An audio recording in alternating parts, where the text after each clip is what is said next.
From DJVB, and today we're going to run through almost every different type of scenario that you can use our product for.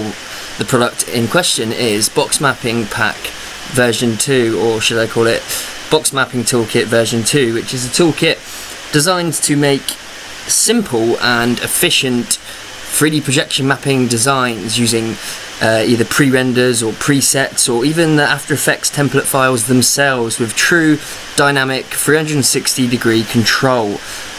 All of it is automatically pixel mapped and updated, depending completely not dependent on the angle you're looking at it from, so you don't have to do any work whatsoever. It just live updates, it maps the faces, it checks which orientation they're facing and the normals, it makes sure they're right way around.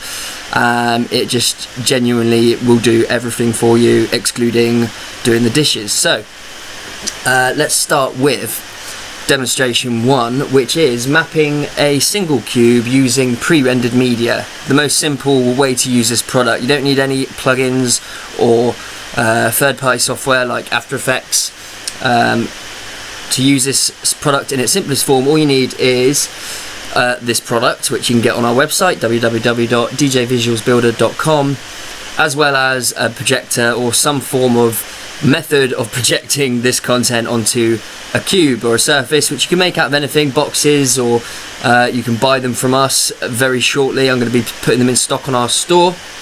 And the last thing you'll need is some sort of software application such as Resolume, which I've got open here, that will allow you to map onto the projector and onto the surface subsequently. Now you can download this as a trial version very generously. Resolume do have a trial on their website which you can download free and see if you would like to buy it, so I would highly suggest that. Just a little side note, you don't actually need mapping software. There is another way which I'm going to get into. It's complicated. I really wouldn't suggest doing it because it's not reliable if you plan on installing this or using this at a show or a venue or something like that. But there is a way you can actually map directly from After Effects onto a cube via a projector. You don't need software like a middleman sort of VJ software to do that. And I've included that as a template file as well. It uses After Effects' built-in Mercury transmit function. Like I said, I wouldn't suggest it. Get Resolume or any other VJ software. There's loads out there. There's Hypnotizer. There's a ton of other ones. I'd suggest Resolume. Very intuitive and user-friendly. Okay, so with that preamble out the way, let's get down to it. So as you can see, I've got a little picture-in-picture here. This is my kitchen. And that is a cube I've built on a TV bracket, and behind it you'll see there's a ton of other cubes in a form of structure, which is for the later demonstrations and tutorials. For now we're going to just do one. Now to the bottom right of the cube you'll see we have right here, I'll just put my finger in, there we go, this box. That's not a box, that's actually a large rectangle that I will just be mapping our preview window into the pixel map, so you can really get an idea of what is going on. It just helps. It's going to help you understand just for the purposes of this tutorial, but obviously you wouldn't want to have that there. So now on screen what we're looking at here is we have on layer 30, which is the topmost layer, we've got our pixel map reference, right? And I'm just going to put that up now, and you can see it's basically showing and helping you map. You can see we're looking on screen here, each corner's got A, B, C, D. It's got the cube number if you're working with multiple cubes, which you can do and we'll get into.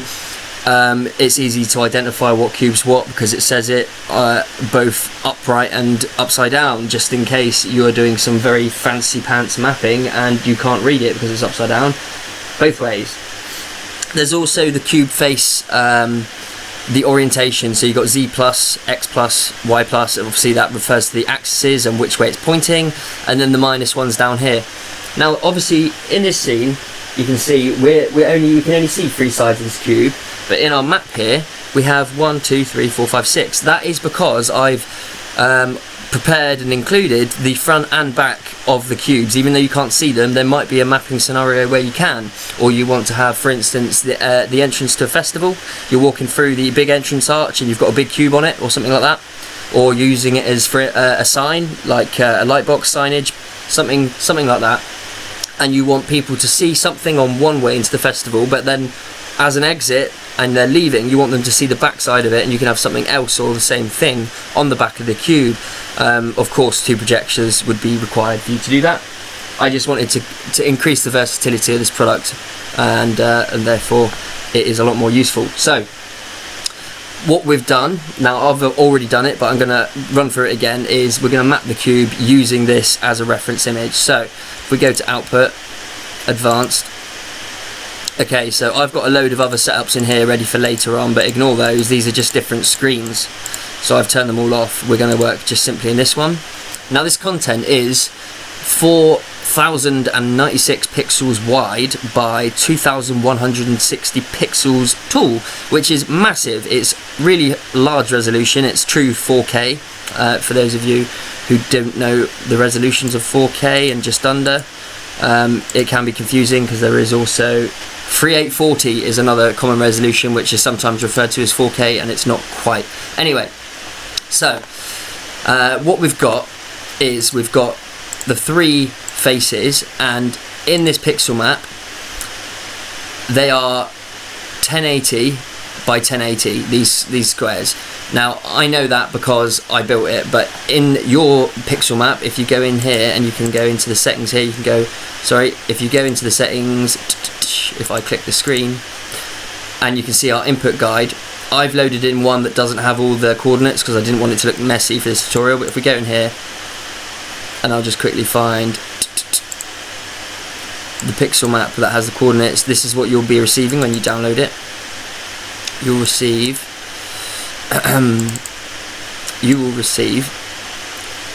something like this, and what this does is it shows you exactly where you have to put the coordinates there. So it's got the numbers written in. If I just increase the opacity of that, you'll see exactly what I mean. So you know where you're pinning from, and you can line it all up, and you can just type in your numbers here when you create your slices. So let's start from scratch, I think, because rather than me explaining what I've done, it would be a lot easier if we ran through it all together. So we've got up here we've got our pixel map on full opacity, and we're in the Output Advanced editor. And as I said before, we know that these are 1080 across, so what I'm going to do is grab my slice and go to the width and height and say 1080 by 1080, and we go into the input selection. Sorry, did that in the wrong window, didn't I? You've got to make sure you're in the right output or input. Now obviously input is where are we taking a slice from in the input image from our software, and output is on being recorded on my phone at the moment, where are we going to put this in the real world. So just to explain that, so on the input window, let's get it right this time, Kane, we'll go and type in the width as 1080, the height is 1080, and we're going to move it up to 0 0 there, left top 0 0, which matches our coordinate, and then we know that that is the Z plus face that we've got on that slice. So let's call that slice Z plus. Cool.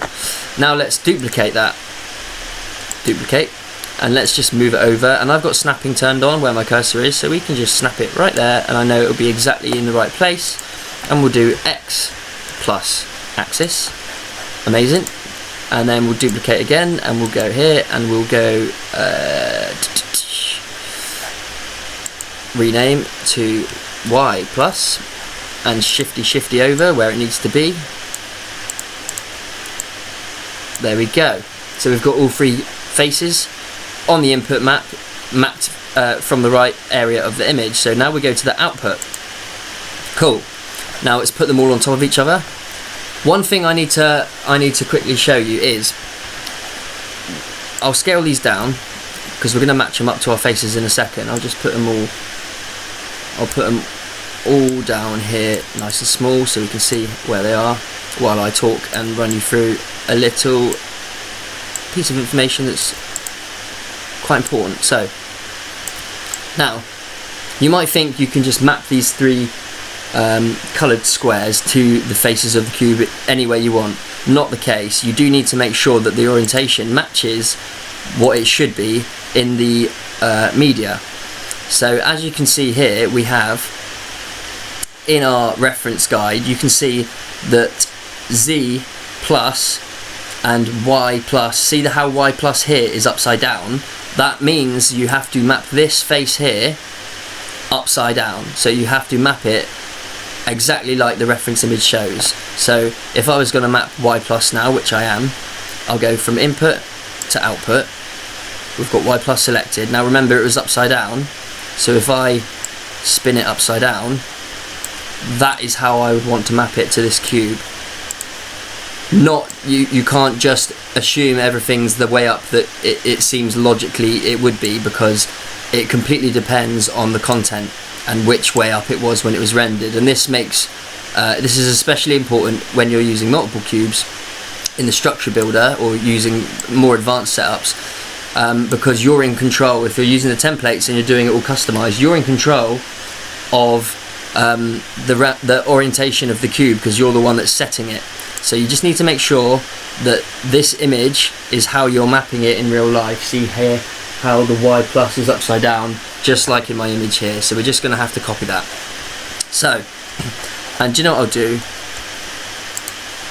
I'll crack on and speed up this bit, and we'll just map the other faces. Maybe I'll do one more. So see how X plus runs this way?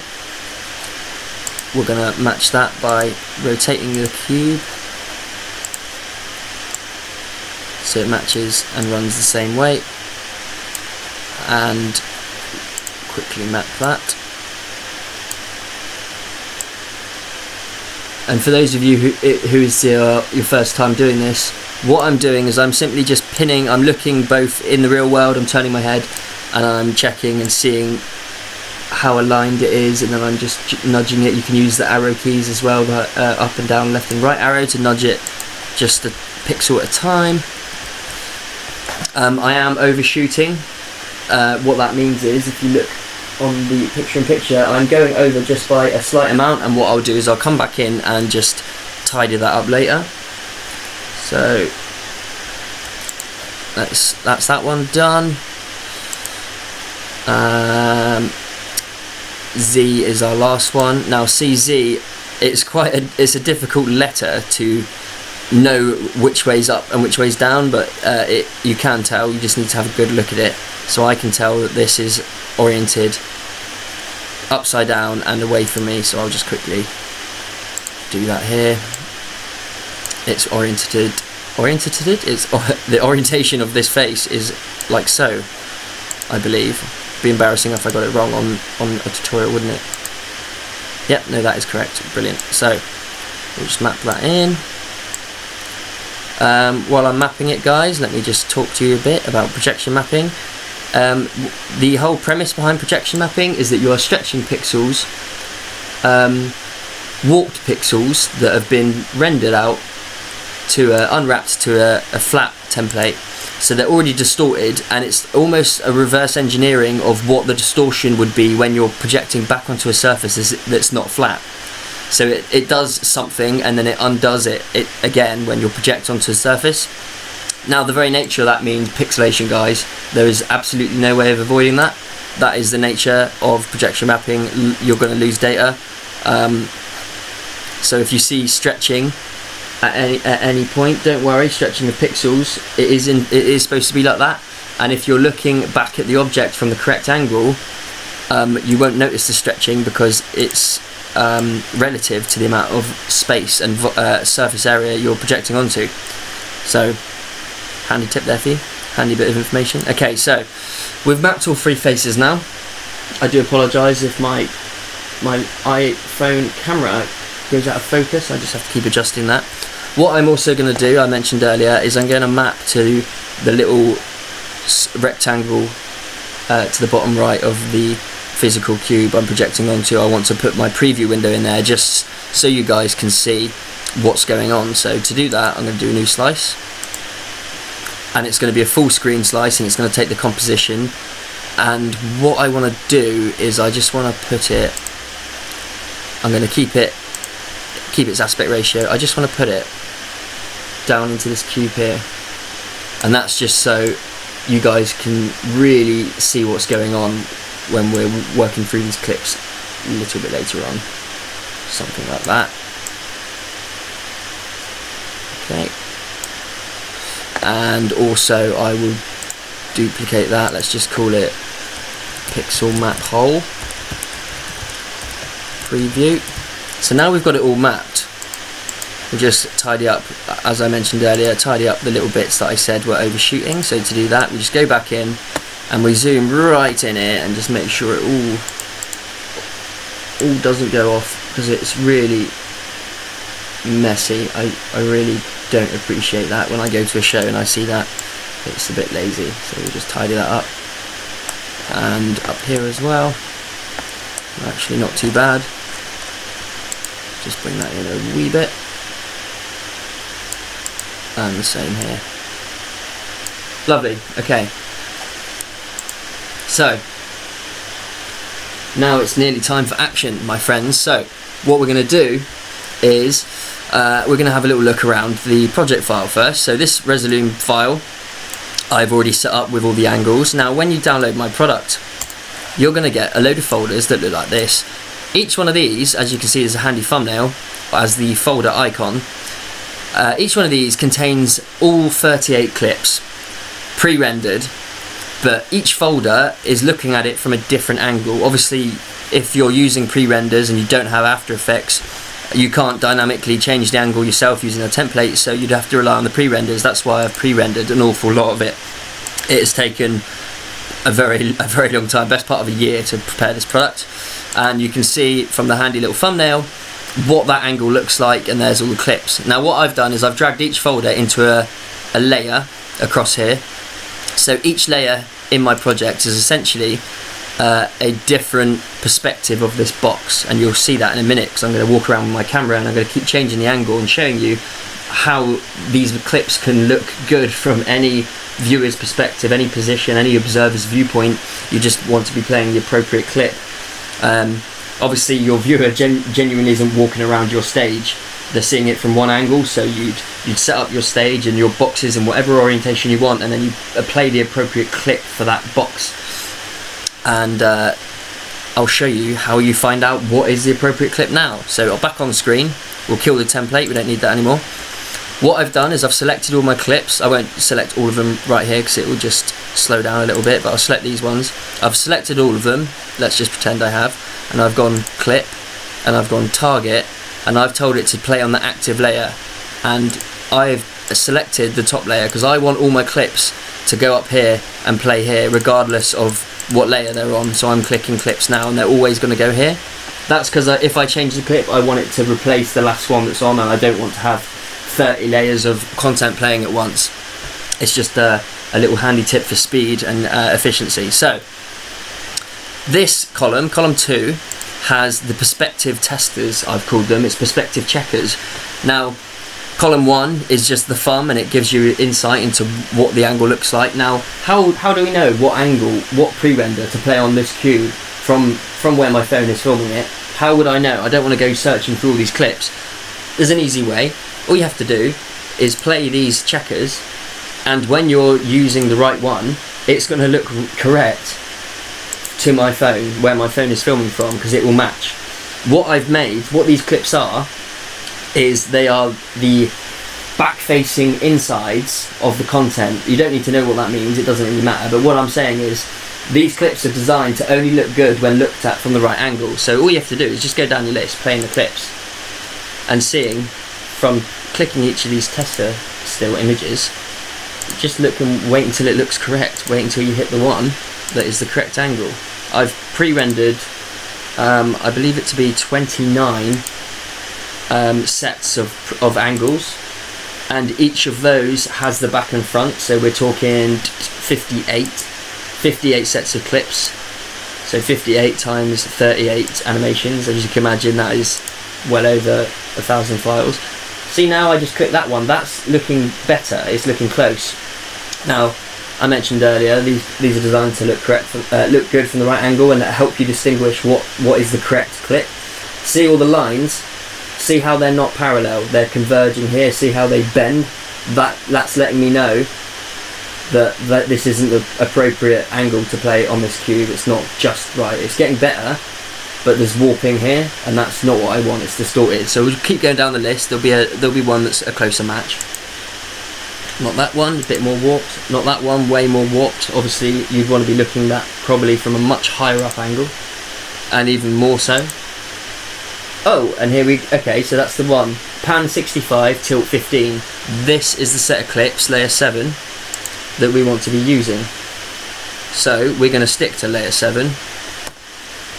Okay, so we've found our appropriate angle of clips that we want to play back on this particular viewer's observation. So now what we'll do is I'm just going to play through some of the clips for you guys. So let's look at blood 7. So let's play blood now, and I'm going to switch off the lights. Excuse me one moment.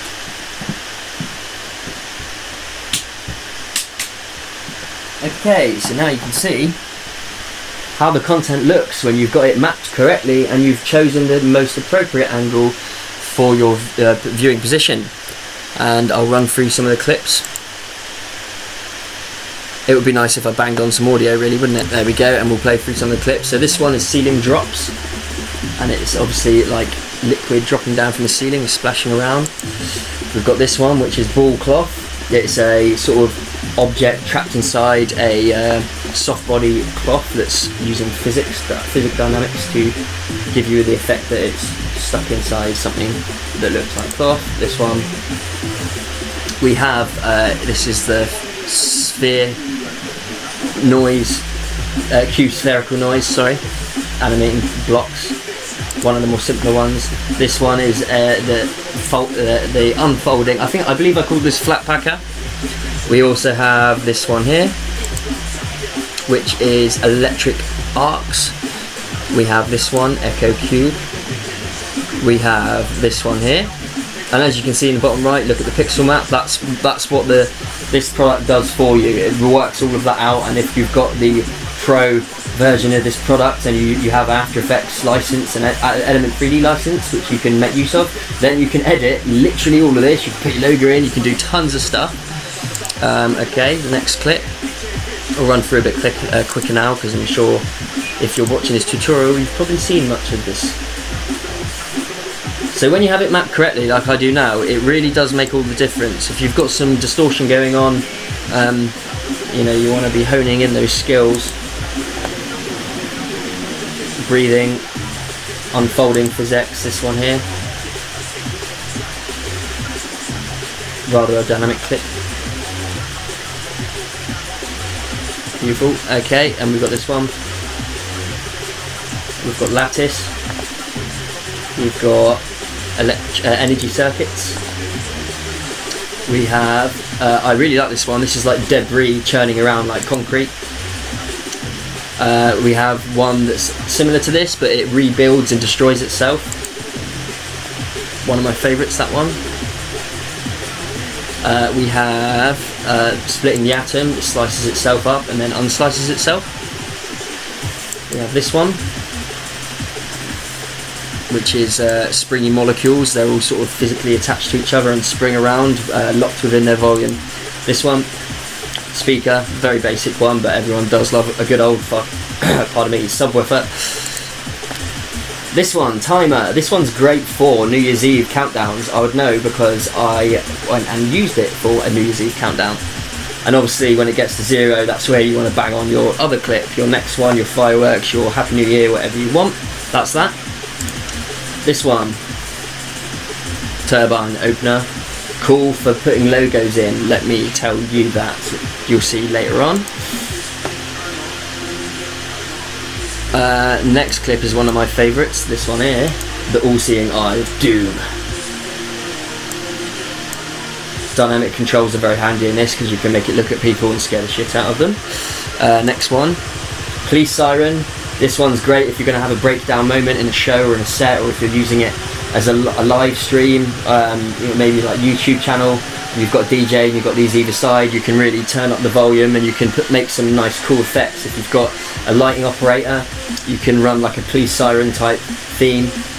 I've done it with this pack already for an intro. It looks sweet. Next one. Just going to turn the music down because I don't want to make this tutorial disgusting to listen to. This one is the Impossible Cube. It's like melting plastic almost, melting cloth. Next one, voxel trails. See how the animation of this cube, it tumbles around, it sort of rolls. It doesn't affect the mapping, as you can tell, the mapping stays correct, but it adds a level of dynamicness that I really enjoy. It's when you're looking at a big structure of these that are tumbling, and there's sort of a delay effect maybe or something like that, which you can all do in the template. It's really mind-blowing. It kind of just, it really can make you dizzy sometimes, because it really messes with your perception of things. Next one, particle shooter. Next one, pistons like an engine. Next one, mechanics. This one's cool, I like this one. It's like a mechanical sort of, almost like inside a watch, a stopwatch type mechanism. This one is mesh deform. This one is editable in the pro version. If you've got After Effects, you can apply audio to this and have it dynamically deform based on your audio track. So any editors out there that want to do something special for a client, this is the one to do it. And I'm going to be expanding the amount of clips you can do this to. Next one, flyaways. It's like a spider web type thing that disintegrates. Next one, we have I cannot remember what I call this one. Gridded spheres. It's almost like frog spawn that are all sort of magnetic. It's magnetized in some way. Next one, gimbal reloaded. Pretty much one of the first packs I ever made was called Gimbal, and now it's been reloaded. It's even bigger and better, only slightly. It's very simple, but yep. Next one, 3D TV glitch. I wanted to sort of 3Dize the effects, the look of a TV glitching out, and this is my end result. Next one, water swill, trapped in a nice old crate, swilling around. Gravity, obviously, in the right direction here, because the water's on the bottom of the cube. Next one, sci-fi Voronoi, abstractual. Next one is so the last clip, the 38th clip is the 38th clip is the same as 24, but I've rendered it so it's not looking through the corner, it's looking through the side of the face, just because that is something a lot of people would want to do, so I thought I'd include two different versions of this clip. Cool guys, so that's us run through each clip, and I've showed you how to map it. What I'm going to do now is show you this exact same mapping, and in fact I'm not even going to stop the recording. I'm going to walk around with my phone, and I'm going to move into different positions and play the appropriate angle for that position. And you can just see how many different ways you can look at this object, or how many different ways you can turn your cubes on stage and still have all these loops work beautifully, all these pre-renders. That's why we call them all angle loops, any angle loops, because you can look at this from wherever you want and it's always going to look sweet. It's not just one set angle anymore, guys. This is the whole unique part of my product. So here we go then.